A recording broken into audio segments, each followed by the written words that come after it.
Chicago's. This is Chicago's Morning Answer with Dan Proft and Amy Jacobson on AM 560. The Answer.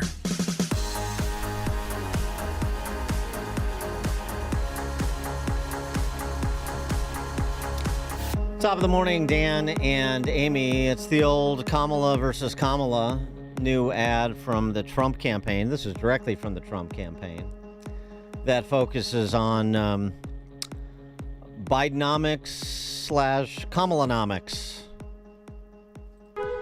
Everyday prices are too high. Food, rent, gas, back to school clothes.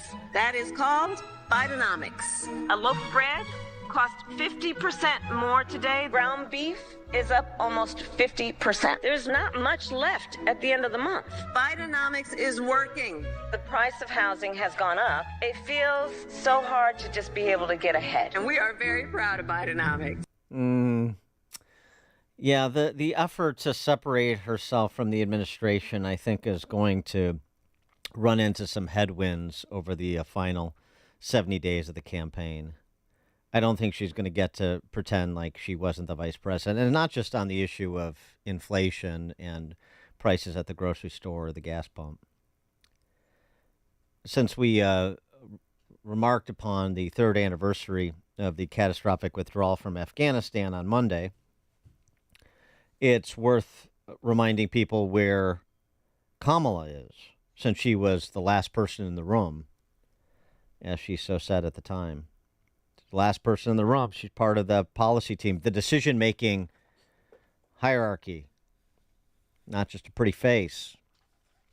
She said in a statement, President Biden made the courageous and right decision to end America's longest war, while also saying, today and every day I mourn and honor them, the 13 American soldiers who were killed in that suicide bombing at Abbey Gate. Trying to middle even that issue. That's not going to work either. It's certainly not going to work with the Gold Star families who we heard from over the weekend and into this week. And I wonder if she'll be challenged on this at all, even in a pro forma fashion by Dana Bash, like the way, say, Pentagon spokesman John Kirby was challenged by Neil Cavuto, who's not exactly the most hard-hitting interviewer.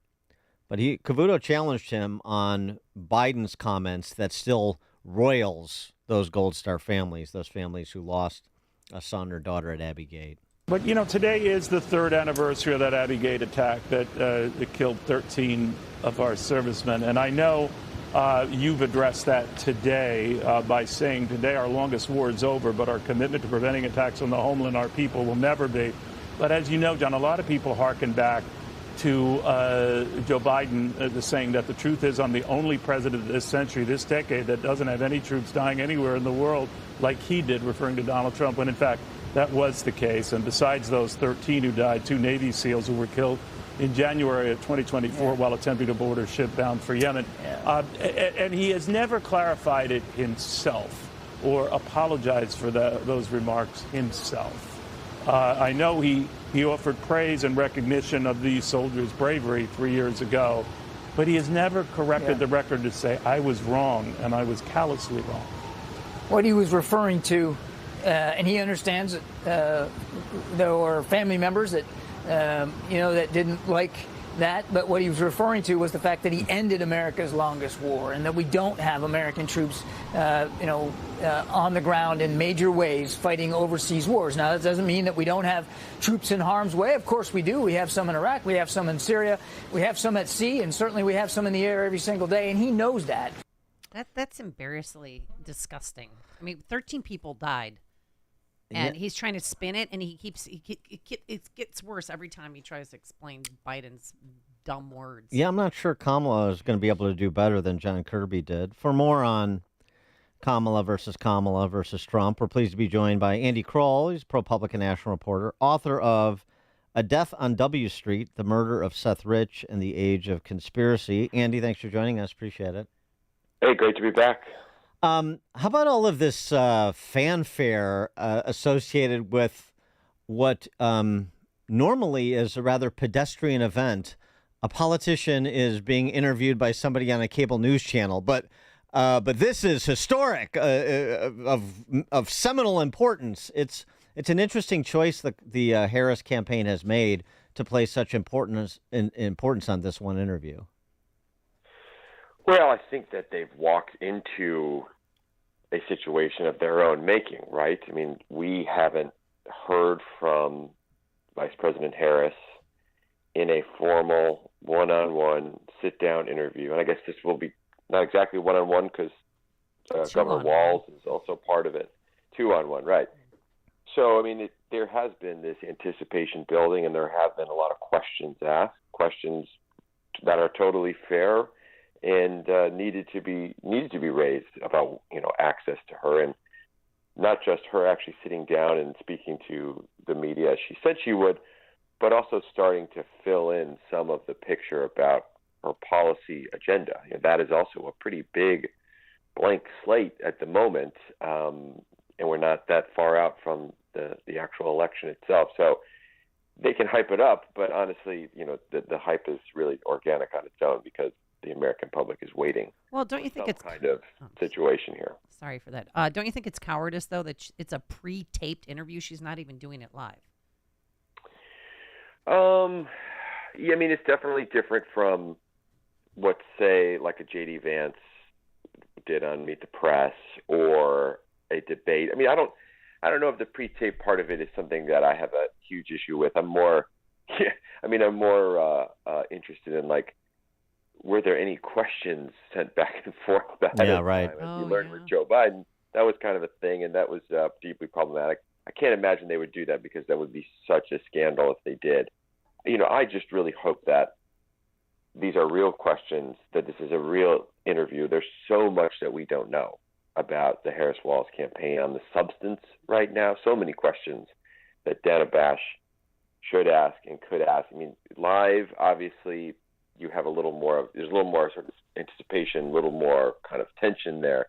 But even pre-taped, if it's a well-done interview, I think it's still valuable, and I think it's still going to add a lot to the conversation. Well, if you were Dana Bash's muscle, the way that Tim Walz is Kamala's, what would you ask? Oh, my gosh. I would ask. I mean, I think the biggest question has to be about President Biden's mental state or mental decline, call it whatever you will.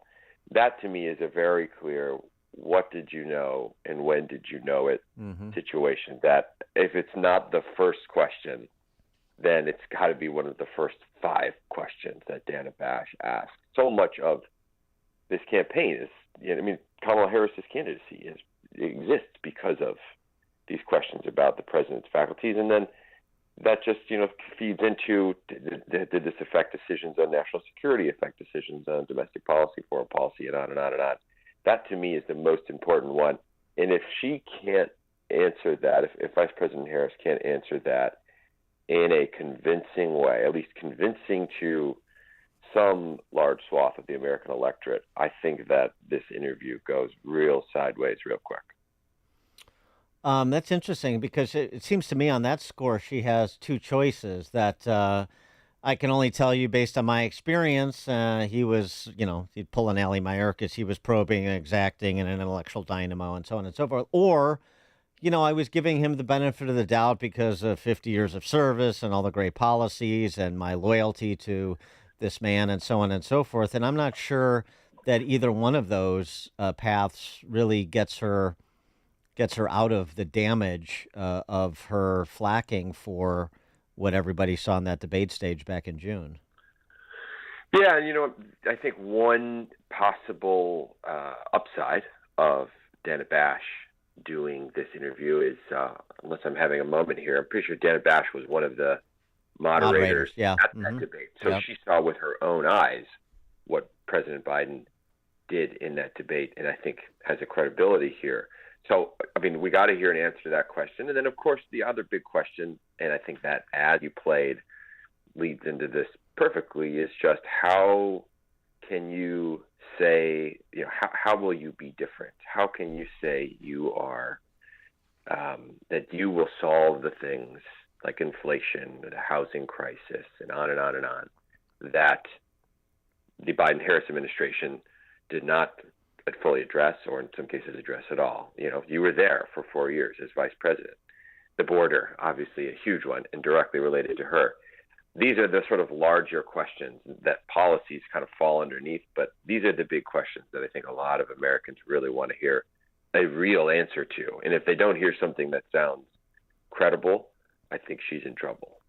Yeah, I mean, that's the thing. It seems to me like if I was advising her, which, Well, how would that go? that would be a cold day in hell. But if I was advising her, honestly, I'd say, well, here, you need to be, position yourself just as a pragmatist and just say, look, yeah, I said some of those things that is my positions, but look, I got in there.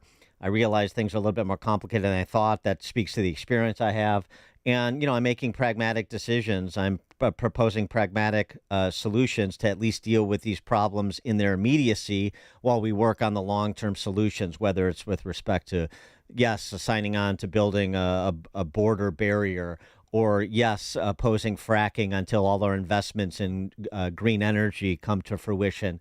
I think she has to have sort of a unifying theory about all of these flips that she's done basically through unnamed campaign staffers over the last several weeks. Well, I have to say, Dan, that's some pretty solid campaign advice. Yeah, well, He's good. He's the good. Democratic frontrunner here. But yeah, no, I think you're right. I mean, I think you're seeing some of that in the larger campaign message right now. And I think you saw a little bit of this as well in some of the message out of the convention. I mean, obviously there's a lot of red meat there for the base. That's what conventions in some way are for. But, I watched her speech and thought it could have gone in a lot of other different directions that were much more about appealing to the base or about, hitting these sort of Democratic watchwords. But there was a little more of a pragmatist message in there, I thought. But that's just, that's the acceptance speech. That's kind of a slam dunk. All you have to do is, write it and read the teleprompter. An interview, real questions on real substance is a lot more difficult. I got to admit, in that acceptance speech, I got lost in my own puddle of tears with the whole love story between her and Dougie, and so I didn't really catch anything more after that. Yeah. Wow, so cold-hearted. I know. Why do you think she needs Tim Walz by her side for this interview? That's Coach Walz to you, Oh, Coach. Yeah. Yeah, I don't know. It's a good question. I was a little surprised to see that, to be honest. I think if you're CNN, you probably say yes. You get both of them. I think that probably draws more eyeballs, and they're a business after all. I do think if you want to level the criticism that can she handle this on her own? That doesn't seem unfair to me. I mean, the full ticket is important, and I think the campaign probably wants Walz in there just because he is such an unknown to so much of the public at this point that any prime time visibility for him is a good thing. But if someone's going to also say, can she handle this interview one-on-one? She wants to be the commander-in-chief. I think that's fair and probably a reason why they're going to need to put her out there on her own in some future interviews too. Well, I mean, if it doesn't go well, then they've got a problem. I mean, if the problem is we don't want her to speak off the cuff, if this doesn't go well, then that's going to force them to do more interviews have to do. And that's exactly what they don't want to do, in addition to September 10th, the debate. So, I mean, it is sort of a big gamble that they're making, sort of like the big gamble that Joe Biden made in June. Yeah, no, it is. I think there's a lot riding on this. Again, I think by waiting as long as they did to put her in an interview setting, and now I guess her and Governor Walz, it just sort of builds up the anticipation, ratchets up the tension.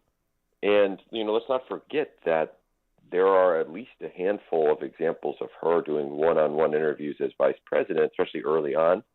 The Lester Holt interview, the question about the border. Right. I still remember where they were pretty disastrous, to be honest. I mean, no one remembers anything from that Lester Holt interview except We've been to the border. No, you haven't. We're going to the border. It's like, what are you?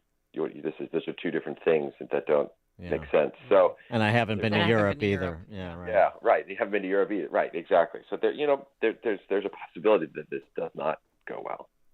Andy Kroll, ProPublica national reporter, author of the book A Death on W Street: The Murder of Seth Rich and the Age of Conspiracy.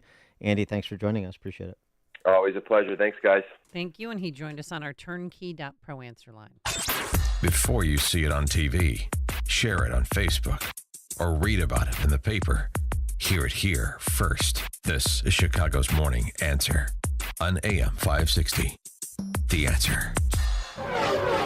Right now, Bettenhausen has 0% on new Jeeps. Hurry in! It's the Labor Day sales event at Bettenhausen Chrysler Dodge Jeep Ram. Now open on 159th Street in Lockport. Bettenhausen has 0% financing available on new Jeep Cherokees, new Jeep Wranglers, or new Jeep Compasses. Hurry into Bettenhausen in Lockport. Your best Jeep buying experience starts now at Bettenhausen. Choose from over 700 new vehicles. Showroom open 24/7 at cdjroflockport.com.